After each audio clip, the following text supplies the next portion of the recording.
Before we begin, hit subscribe, drop a comment if you dare, and keep your head down, because inside Black Dolphin Prison, standing tall might be the last mistake you ever make. The gates groaned open with the sound of metal grinding against frost. A convoy of armored vans rolled into the yard under a grey Russian sky. Snow whipped sideways, slicing through the air like razors. The guards didn't flinch. They never did. In this place, emotion was weakness, and weakness got people killed. A man in shackles stepped out of the van first. His head was pressed down by a guard's hand until his chin nearly touched his chest. He wasn't allowed to look up. Nobody was. In Black Dolphin Prison, every inmate, no matter who they were or what they'd done, had to walk bent at a perfect 90-degree angle. The rule was simple. You never see another prisoner's face, and you never let them see yours. This was rule number 1 in a place built for monsters. Inside, the corridors smelled of bleach, steel, and cold. Cameras watched from every corner. Guards in black uniforms stood with rifles slung across their chests, their eyes expressionless. The man's name was Oleg Sokolov, a former police officer convicted of a string of disappearances that haunted St. Petersburg for a decade. The media called him the Collector. The authorities called him something worse, a traitor in uniform. He shuffled forward, bent at the waist, chains rattling in rhythm with his heartbeat. Black Dolphin Prison sat on the edge of the Ural Mountains near the border between Europe and Asia. It was once a 17th century fortress. Now it was home to the most dangerous 700 inmates in Russia, serial killers, terrorists, cannibals, and men who had killed entire families.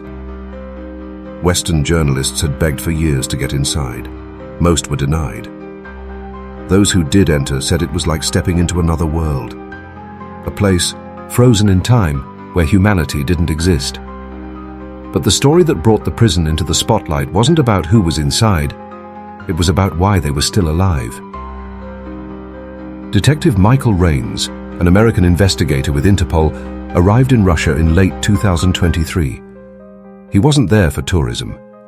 He was following a trail of encrypted messages linked to an online network that traded in human lives, kidnappings, black market organs, and forced labor. The trail led to one location: Black Dolphin Prison. Russia's Federal Security Service denied it. They said no such network existed. But Michael had proof: a digital fingerprint buried in a hacked surveillance feed from inside the prison. Someone behind those walls was sending messages to the outside world. That was impossible, or so everyone thought. When he arrived, the air itself seemed to resist him. The guards were polite but distant, their eyes always shifting to unseen cameras. The warden, Colonel Viktor Malenkov, greeted him with a smile that didn't reach his eyes. "Welcome to Black Dolphin," he said in perfect English. "I hope you enjoy your visit. Few outsiders ever do." Rains wasn't here to enjoy anything. He'd spent a decade tracking human trafficking rings through Europe, and the scent here was the same: quiet, disciplined, organized. He just didn't know how deep it ran. As they walked through the corridors, the detective watched the prisoners shuffle past, each one bent forward at 90 degrees, their wrists cuffed, hands locked behind their backs. No one spoke. No one even breathed loudly. "Why the posture?" Rains asked. "To remind them," the warden said, "that they are not men anymore." His tone was calm, almost proud. But something else caught Rains's attention: a small window, reinforced with metal bars, where he thought he saw movement. For just a second, a pale face appeared, then vanished. That cell was marked Block D7. Later that night, when the tour ended, Rains found the courage to ask about it. "Who's in D7? He said. The warden paused. "You don't want to know." "I do." Malenkov studied him for a long time, then said softly, "That one doesn't exist on paper. He's been here longer than I have." Back in his hotel room, Rains reviewed the hacked footage again. The feed had been corrupted, but he froze the frame on one image. a pair of hands typing on an old mechanical keyboard. The timestamp was from inside Block D7. The impossible had just become real. Someone inside the most secure prison in Europe was operating a live communication line to the outside world. The next day, Rains returned, this time without authorization. He bribed a translator and slipped into the prison under the guise of a systems technician. His badge gave him limited access, but enough to move near Block D. The air grew colder the deeper he went. Guards passed without a word. Cameras tracked every move. When he reached D7, the small window was covered by a metal flap. He listened. Nothing. Just silence, until he heard typing. Slow, deliberate, rhythmic. He froze. The sound stopped. Then a whisper came through the crack in the metal. "You shouldn't be here, American." Rains's blood ran cold. "Who are you?"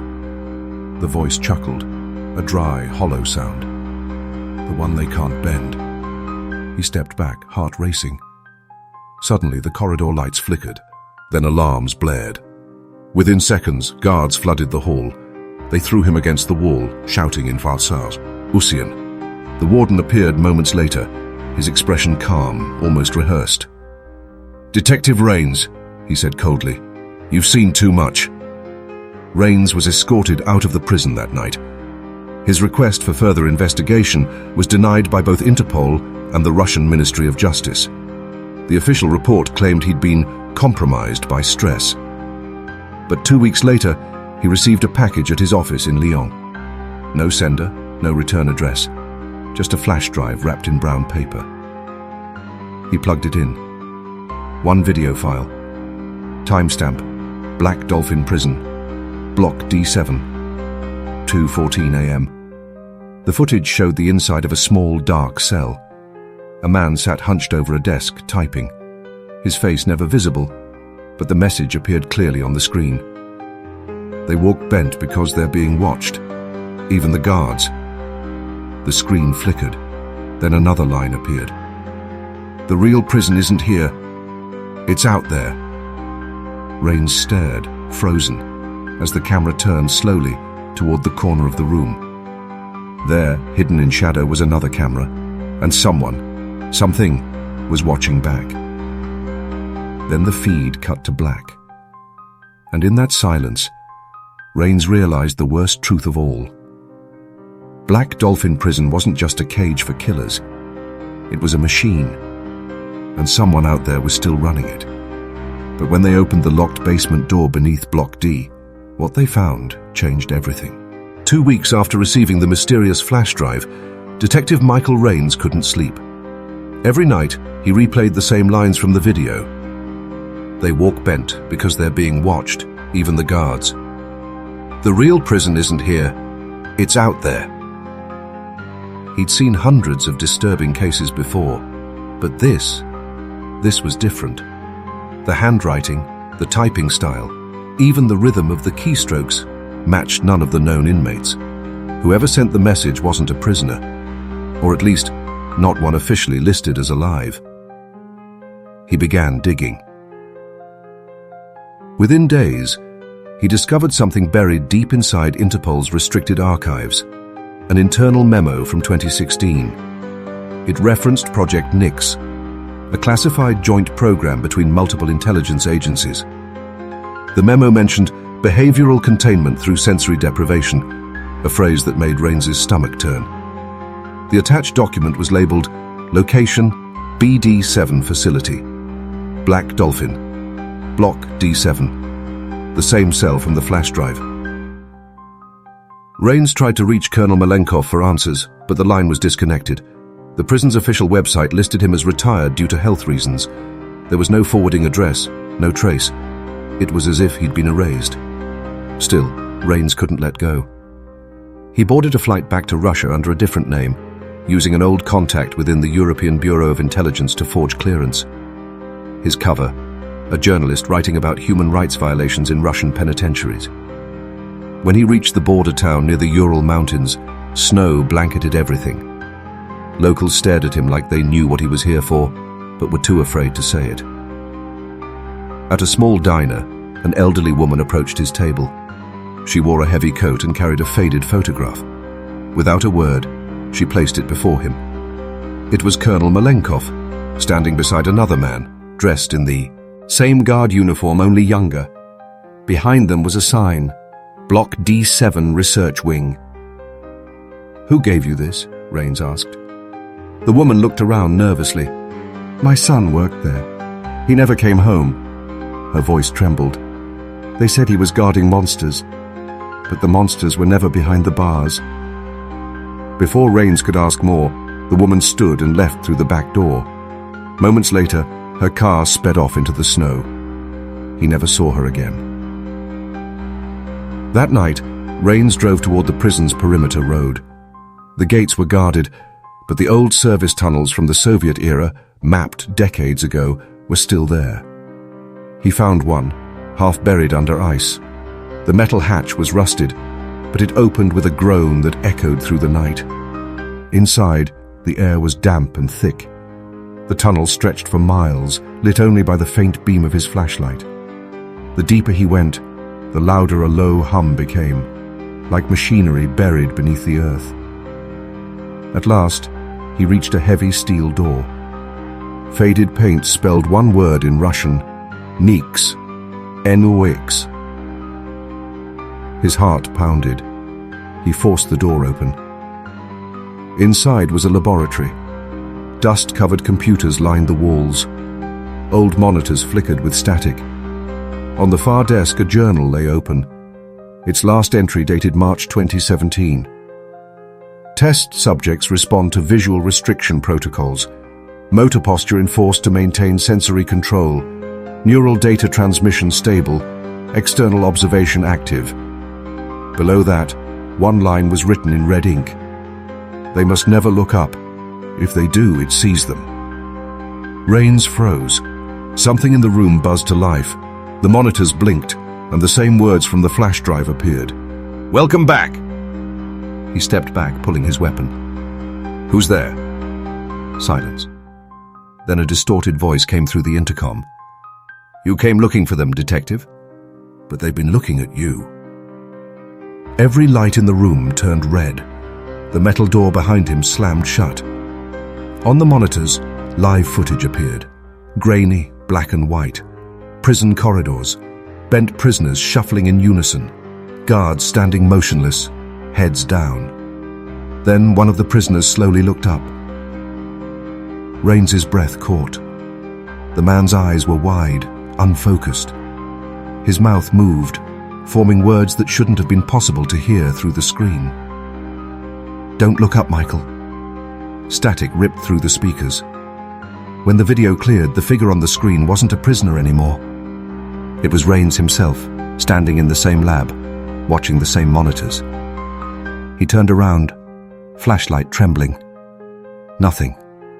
Just empty hallways and the sound of his own heartbeat. But then, footsteps. Slow, deliberate, echoing closer. He raised his light. A figure in a black guard uniform stood at the doorway, head bowed, hands behind his back. "Who are you?" Rains demanded. The figure didn't move. "Answer me!" The man's voice was calm, familiar. "You shouldn't have come here, detective." Rains froze. He knew that voice. It was Malenkov. Only Malenkov had vanished years ago. "What is this place?" Rains shouted.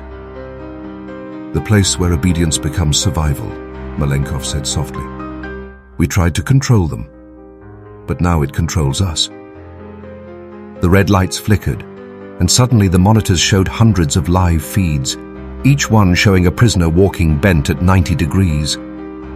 But one by one, the prisoners began to look up, their faces blank, eyes white. Malenkov's expression darkened. "They're awake." He reached for a lever on the wall. "You have to leave, now." Rains hesitated. "What happens?" "If you pull it, it ends this, or ends everything." Before he could react, Malenkov yanked the lever. The entire facility shuddered. Sirens wailed. Sparks rained from the ceiling as the monitors exploded one by one. Rains ran toward the tunnel, coughing through smoke and debris. Behind him, a deafening blast erupted, collapsing the entrance and sealing everything inside. When he finally reached the surface, dawn was breaking. Black Dolphin Prison stood silent, blanketed in snow. No guards, no movement, just silence. 3 months later, Rains sat in his office in Lyon, reviewing his notes. Officially, the Russian government declared the explosion an electrical fire. The prison had been shut down. All remaining inmates were transferred to other facilities. But one thing haunted him: the final frame from a backup camera retrieved by a satellite relay. It showed the prison courtyard, moments before the blast. All 700 prisoners were standing upright, perfectly still, staring directly at the sky. And among them was Colonel Malenkov. No one could explain how Rains later vanished. His apartment was found empty, laptop still open, camera recording. The final seconds of footage show him sitting at his desk, typing something on his computer. When investigators recovered the file, it contained only one sentence: "They walk bent so the sky won't see them." Then the screen went dark. If you think this story was intense, you're not ready for the next one. Hit subscribe, and remember, keep your head down, because some prisons don't need walls to keep you inside.